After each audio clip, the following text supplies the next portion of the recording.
মৃত ব্যক্তিকে গোসল দিয়ে টাকা চাইয়ে নেওয়া কি জায়েজ আছে? অনেকে 200 বা 300 টাকা দেয়, সে ব্যক্তি মৃত ব্যক্তিকে গোসল দেয়, তার জন্য কি গোসল দেওয়া জায়েজ আছে? দেখুন, মৃত ব্যক্তিকে গোসল দেয়ানো এটা এলাকাবাসীর কর্তব্য। এটা কার কর্তব্য?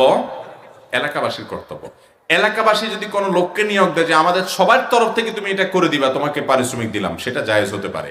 কিন্তু কোনো লোক যদি সবার কাছ থেকে টাকা নিয়ে নিয়ে এই কাজটা করে, এলাকাবাসী কেউ এটা দায় না নেয়, বরং প্রত্যেকের লোক ভাড়া করে করে মুসলমানরা সবাই করে কিন্তু টাকার বিনিময় নয়, এটা জায়েজ নাই। একটু পার্থক্য আছে। একটা হলো এলাকাবাসী তাদের উদ্যোগে তারা কাউকে দিয়ে করায়, তাকে টাকা দেয়, সেটা ভিন্ন বিষয়।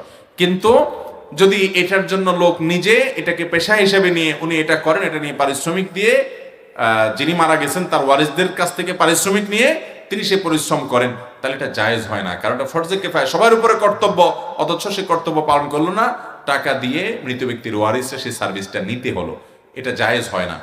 হ্যাঁ, একই কথা কবর দেওয়ার ক্ষেত্রে। অনেক এলাকাতে যারা কবর দেয় তাদেরকে কয়দিন পরে ডেকে এনে খাওয়ানো হয়। এমনি তো তাদেরকে গরিব মানুষ হিসেবে খাওয়াতে কোনো অসুবিধা নেই, সারা বছরই খাওয়াবেন, আগে পরেও খাওয়াবেন, আপনার বাবা মারা গেছে তার তরফ থেকে। কিন্তু ওই যে কবর দিছে সেজন্য খাওয়াবেন, এই জিনিসটা আসলে এইভাবে জায়েজ হয় না। কারণ পারিশ্রমিক এখানে দেওয়া নেওয়ার বিষয় না, এটা সবার কর্তব্য। হ্যাঁ, সবাই মিলে উদ্যোগ নিয়ে তিনি যাতে এই কাজটা করতে পারেন সময়ের তরফ থেকে, সেই ব্যবস্থা গ্রহণ করেছেন, সেটা ভিন্ন বিষয়।